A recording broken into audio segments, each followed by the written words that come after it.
जोहार सबको। जैसे कि आप लोग सभी जानते हैं कि हमारा जो लोकतांत्रिक पर्व मतदान लोकसभा का चुनाव 2024 का ख़त्म हो चुका है और ये पूरी 7 चरणों में यह हुआ। जिस तरह से इतने दिनों तक यह लोकसभा का चुनाव चला और इस चुनाव के दरमियान नेताओं द्वारा, मंत्रियों द्वारा, हर दल के विधायक, एमपी, नेता द्वारा या आम पब्लिक द्वारा जिस तरह से भाषणबाजियाँ हुई और अंततः यह लोकतंत्र का बहुत बड़ा त्यौहार ख़त्म हुआ। 1 तारीख को ये लास्ट वोटिंग थी और जिसमें से बहुत सारे लोगों ने अपना अपना आजमाइश किया कि किस क्षेत्रों में किन पार्टियों को मैं वोट देना। ये सारी प्रक्रिया ख़त्म हो गई और ये सारी चीज़ें ख़त्म होने के बाद तुरंत ही लोगों ने आकलन लगाना शुरू कर दिया कि किस पार्टी का वोट सबसे अधिक गया होगा, कौन सी पार्टी सबसे मजबूत रही है और कौन सा पार्टी फिर से जीतेगी और हमारे देश में प्रधानमंत्री किस पार्टी की बनेगी। ये सारी चीज़ लोगों ने अपने अपने तरीके से तय करना शुरू कर दिया। मैं झारखंड प्रदेश से हूँ और झारखंड प्रदेश की स्थितियों के बारे में हमारे जो इलेक्शन हुए उनमें से मैं बहुत सारी चीज़ों को मैं अपने अंदर से समझने का प्रयास किया, जानने का प्रयास किया। झारखंड में यहाँ पर जो पिछला 2019 का जो चुनाव हुआ था उसमें से 11 सीटें बीजेपी जीत कर गई थी।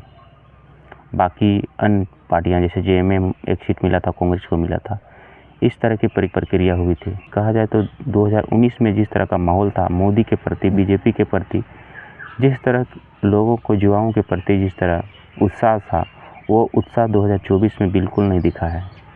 तो नहीं दिखा तो उसी प्रकार वोट भी हुआ होगा। 2019 में जब मोदी जी हमारे स्टेट के, हमारे झारखंड प्रदेश के हर क्षेत्रों में आते थे तो हर समाचार, हर न्यूज, एक तरह से लोगों का भीड़ जुटता था।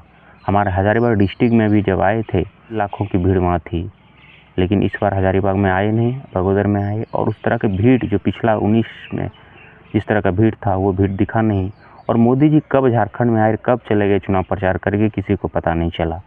उसी तरह की स्थितियाँ हुई दुमका में भी आए क्योंकि वहाँ सीता सोरेन जी खड़ी थी, बीजेपी में आई हैं कांग्रेस से, सॉरी जेएमएम से, तो उनका प्रचार प्रसार के लिए दुमका आए, लेकिन वहाँ पर भी उनको ट्रोल होना पड़ा, भीड़ बिल्कुल नहीं दिखी क्योंकि आदिवासियों में भी अब समझ विकसित हो गया है कि बीजेपी हमारे लिए क्या कर रही है, कौन सा पार्टियाँ सही है, तो उनका भी वहाँ क्रेज नहीं दिखा। पलामू में आए, वहाँ भी उसी तरह का माहौल रहा।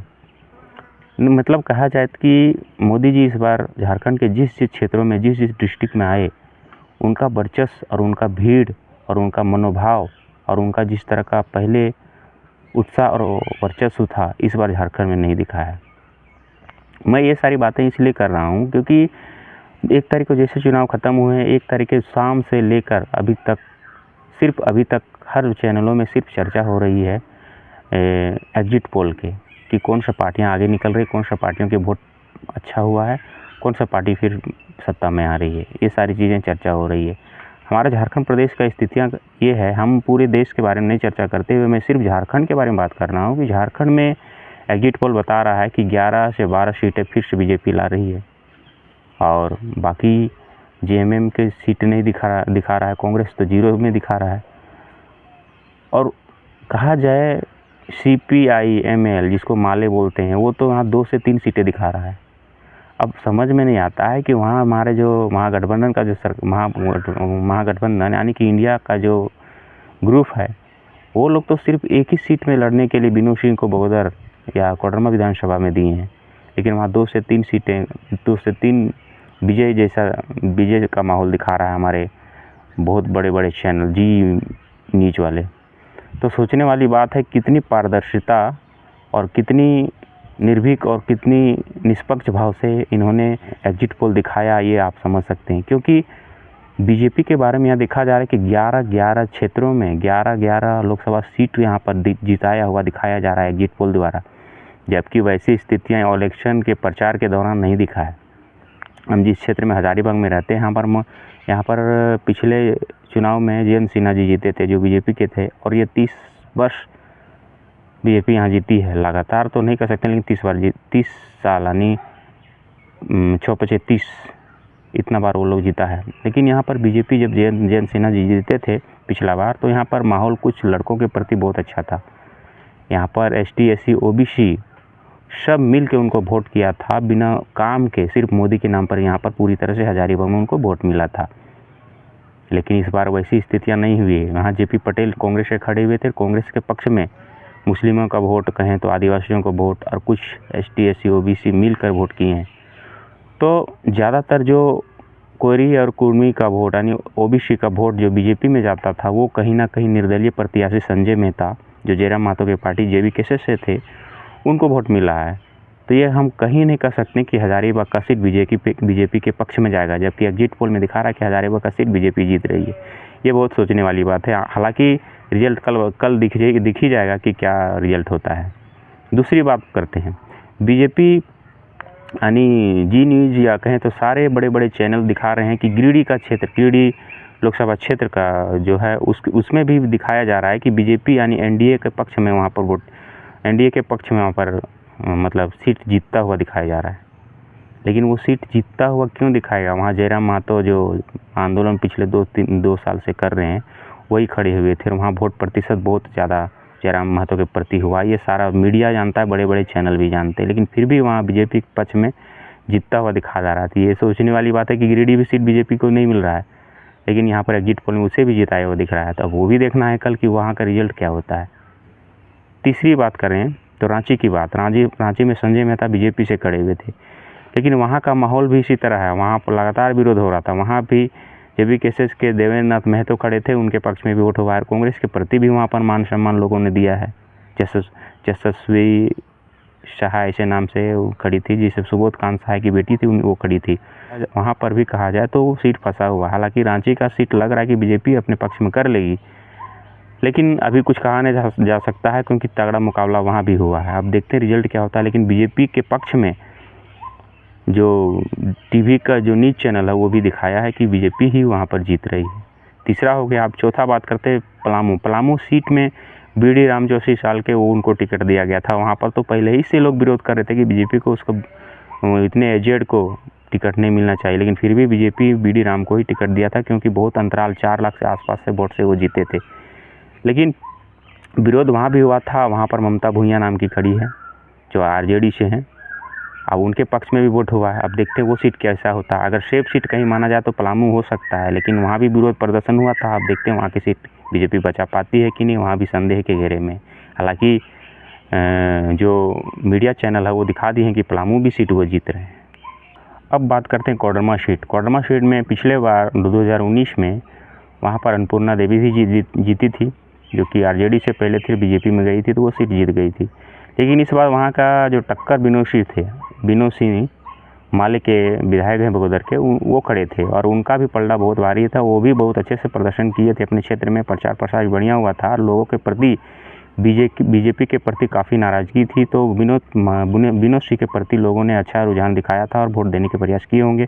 साथ ही साथ JB केसेस के मनोज यादव भी खड़े थे। जो जातीय समीकरण में मनोज यादव और अन्नपूर्णा यादव के टक्कर होगा तो यादवों का वोट दोनों तरफ से बटा होगा, तो कहीं ना कहीं विनोद सिंह वहाँ जीतते हुए देखेंगे। लेकिन TV चैनल तो हमेशा BJP के पक्ष में ही सारे एग्जिट पोल में बताए हैं कि वहाँ अन्नपूर्णा देवी जीत रही है। अब देखना होगा कल कि अन्नपूर्णा देवी जीत रही, मनोज यादव जीत रहे हैं या फिर ये विनोद सिंह जीत रहे हैं, ये भी देखना होगा। ये भी सीट लेकिन जो सोशल मीडिया तो ना कहा है, सोशल मीडिया में तो जीतता हुआ विनोद सिंह को दिखा रहा है, लेकिन जो नेशनल मीडिया है वहाँ पर देखा जा रहा है कि वहाँ पर अन्नपूर्णा देवी भी जीत रही, ऐसा दिखाया जा रहा है। और दूसरी बात करें दुमका में सीता सोरेन जी खड़ी हैं और वहीं पर नलिन सोरेन खड़े हैं जो JMM से। वहाँ भी सीट कहीं ना कहीं फंसा हुआ BJP का है। सीता सोरेन को पहले भी BJP में गई तब से विरोध आदिवासियों के प्रति दिख रहा था, इसलिए वहाँ भी सीट नहीं लग रहा है कि वो बच पाएगा BJP की। और एक सीट की बात करें तो सिंहभू की सीट है, जहाँ पर गीता कोड़ा जो कि कांग्रेस में थी, एकमात्र जीती हुई सांसद थी और वो जीतकर अभी BJP के खेमे में गई है, तो उनको टिकट मिला और BJP द्वारा उनको टिकट मिलने के बाद वो चुनाव लड़ी थी। वहीं पर JMM से जोवा मांझी जी हैं। तो JMM का जहाँ भी कैंडिडेट खड़ा है तो वहाँ आदिवासियों और मूल निवासियों के प्रति काफ़ी गुस्सा था BJP के लोगों से, क्योंकि हेमंत सोरेन को जेल भेजा गया है और किस प्रक्रिया में जेल भेजे गए हैं ये पूरा झारखंड के हर क्षेत्र के लोग जानते हैं। इसीलिए आदिवासी का खासा नाराज़ थे, तो इसलिए वहाँ पर गीता कोड़ा का वोट शायद मिला कम ही होगा अब देखते हैं कि वहाँ रिजल्ट पॉजिटिव बीजेपी के पक्ष में आता है या जेएमएम के पक्ष में, ये भी देखने की ज़रूरत है, वो तो कल दिख ही जाएगा। और दूसरी बात करें तो हम खूंटी की, जहाँ पर अर्जुन मुंडा मंत्री बने हैं खूंटी से ही। पिछले जो 19 का चुनाव था उसमें भी बहुत ज़्यादा वोटों से वो जीते नहीं थे, तो ये मार्जिन बहुत कम था। और इस बार पूरी तरह से जेएमएम पूरी तरह से नाराज़ थे। कल्पना सोरेन लगातार वहाँ पर प्रचार प्रसार में गई थी। आदिवासी समुदाय के बहुत लोग काफ़ी नाराज़ थे कि वहाँ पर ऐसी प्रक्रिया बनी थी, और आदिवासियों के लोग बोल रहे थे, आदिवासी लोग बोल रहे थे कि अर्जुन मुंडा सिर्फ बहुत बड़े बड़े मंत्री पद के हमेशा के लिए 10-15 सालों से रहे हैं और सिर्फ दिल्ली आवागमन करते हैं, जनजातीय के एक समूह के मंत्री बने हुए हैं, लेकिन कुछ भी नहीं किए हैं। इसलिए खासा नाराज़गी उनको दिखा है और सामना भी किए थे। अब देखते हैं खूंटी का भी जो स्वरूप है, एक तरह से कहा जाए खूंटी का जो सीट है वो भी बचता हुआ नहीं दिख रहा है, इसलिए उसमें भी बीजेपी का एक कहा जाए तो पेंच फंसा हुआ है। लेकिन जो मीडिया वाले हैं वो तो दिखा रहे हैं कि बीजेपी कहीं ना कहीं खूंटी में भी जीत रही है। ये भी देखना है कि वो सीट बच रहा है या फिर बीजेपी के पक्ष में जाता है, ये भी देखना दिलचस्प होगा। ऐसे कई सीटें हैं जिसको बोलना काफ़ी आश्चर्य होगा। कोई भी सीट है इस बार बीजेपी के लिए सेफ नहीं माना गया। हालांकि बोला जा रहा था कि धनबाद की सीट बहुत सेफ माना जाता है, हमेशा वहाँ बीजेपी जीतती है, और वहाँ की सीट के बंटवारा, वहाँ के टिकट देने में भी बहुत सारे प्रक्रिया का सामना करना पड़ा। वहाँ ढुल्लू महतो को बीजेपी ने टिकट दिया है, जबकि वहाँ के स्थानीय निवासी जो थे धनबाद के, वहाँ काफ़ी नाराज़ थे कि ढुल्लू महतो को क्रिमिनल जैसे बैकग्राउंड से आने वाले को टिकट मिल गया है, इससे नाराज़गी था। वो बीजेपी के लिए भी वहाँ पेच फंसा हुआ है, क्योंकि वहाँ पर राजेंद्र सिंह जो पिछले विधायक भी थे, उनकी बहू खड़ी है कांग्रेस से, तो एक तरह से उम्मीद लगाया जा रहा है कि वो कड़ी टक्कर दी है। अब रिजल्ट देखना होगा कि वहाँ जो पुराने जो सीट था धनबाद का, बहुत अच्छा सीट था, जो कि हमेशा वहाँ बीजेपी जीतती थी। इस बार देखते हैं कि इसमें शायद कांग्रेस जीत पाएगा या फिर बीजेपी ढुल्लू महतो जीत पाएंगे, ये भी बहुत बड़ा सोचने वाली बात होगी। एक गोड्डा का सीट सेफ माना जाता है जिसमें निशिकांत दुबे जी हैं, लेकिन वहाँ भी सीट में पेच फंसा था, हर कोई नाराज़ थे। हालांकि एक ऐसे सांसद हैं झारखंड के निशिकांत दुबे, जो अपने कामों के लिए वो वोट मांगते हैं। उन्होंने कभी मोदी के नाम पर वोट मांगने की नहीं कोशिश की है। उनको लगता है कि उस क्षेत्र में काम किए हैं, इसलिए उनको वोट चाहिए। लेकिन लोगों में कहीं ना कहीं मीडिया द्वारा पता चला, और मीडिया द्वारा लोगों की नाराज़गी थी कि नहीं, निशिकांत दुबे जी भी यहाँ सिर्फ काम कुछ भी नहीं किए, 15 सालों से लगातार यहाँ पर सांसद है, काम के लिए कुछ भी नहीं किए हैं, तो उनको भी नाराज़गी का सामना करना पड़ा है। उसके अगेंस्ट में कांग्रेस के प्रदीप यादव जी खड़े थे। अब देखते हैं प्रदीप यादव अपना वो सत्ता में आगे निकल पाते हैं या फिर निशिकांत दुबे। वो भी एक तरह से कहा जाए तो बीजेपी सेफ सीट माना जा रहा है, लेकिन इसमें भी पॉजिटिव रिस्पांस दिया है मीडिया चैनल ने कि गोड्डा का सीट भी बीजेपी के पक्ष में जाएगा। इसी तरह का एक और सीट है जमशेदपुर की। जमशेदपुर में विद्युत महतो जो बीजेपी के हैं, वो उन्होंने पिछले 19 में जीता था, लेकिन वहाँ भी उतना आसान नहीं उस सीट को निकालना, क्योंकि वहाँ भी कड़ी टक्कर दे रही है। वहाँ पर जेएमएम कांग्रेस दोनों की एकजुटता ने दिखाया है कि इस बार बीजेपी को वहाँ से हटाना है। लेकिन देखते हैं कि लोग कहते हैं कि नहीं, जमशेदपुर का जो सीट है बीजेपी के लिए सेफ सीट माना जा रहा है। उसके बाद से एक सीट है राजमहल की, जहाँ पर विजय हंसदा पिछले एकमात्र जेएमएम के सांसद बने थे, लेकिन वहाँ पर त्रिशंकु एक तरह से कहा जाए कि वोट में तब्दील हो जाएगा, क्योंकि जेएमएम से ही दो विधायक, एक बागी विधायक के रूप में कहा जाए तो लोबिन हेम्ब्रम खड़े हुए हैं, और उनको वो भी बहुत बड़े बड़े बैठक किए हैं लोगों में, गाँव में, हर क्षेत्रों में, कि उनको लग रहा है कि उन्हें टिकट मिलना चाहिए, और विजय हंसदा को फिर से जेएमएम ने टिकट दिया है। तो लोबिन हेम्ब्रम ने खुद से लड़ने का प्रयास किया है, और वो भी खड़े हुए थे और उनको भी वोट पड़ा है। अब देखना दिलचस्प होगा कि लोबिन हेम्ब्रम जो वोट है वो जेएमएम के विजय हंसदा के वोट काटते हैं, या फिर वहाँ पर जो बीजेपी से जो सांसद के रूप में उम्मीदवार खड़े हुए हैं ताला मरांडी, उनका वोट कटेगा। इस तरह देखना होगा कि वो जो जेएमएम जो पिछला बार जो एक मात्र सांसद या कहें तो एकमात्र सीट बचा पाई थी राजमहल में, वो सीट फिर से बचती है या फिर बीजेपी के पक्ष में जाता है, ये भी देखना दिलचस्प होगा।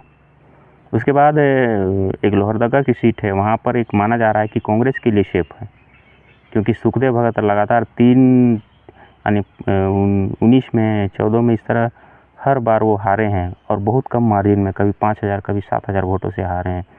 और उनका कहीं ना कहीं कारण रहा है कि अपने ही पक्ष में जो उनके विधायक रहते हैं वो खड़े हो जाते हैं। इस वजह से उनको हार का सामना करना पड़ा। बहुत कम मार्जिन से हारे, लगभग 4-5 हज़ार से वोटों से वो हारते थे।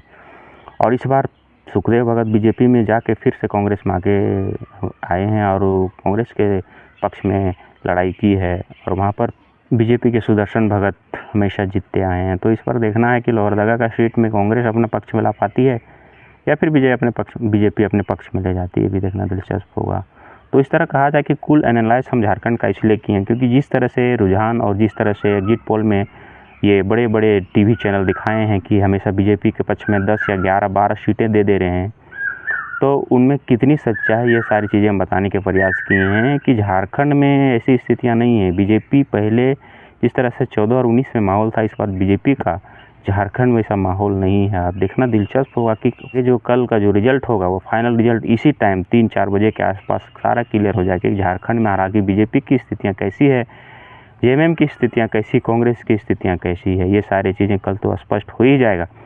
लेकिन ये भी सच में और ये भी स्पष्ट हो जाएगा कि जितना दावा ये जो एग्जिट पोल वाले करते हैं, चाहे बड़े बड़े चैनल वाले करते हैं कि एग्जिट पोल मेरा 100% सही होगा या 50% सही होगा, ये भी देखना होगा कि झारखंड के प्रति उनका जो ये एग्जिट पोल है वो कितना सच साबित होता है।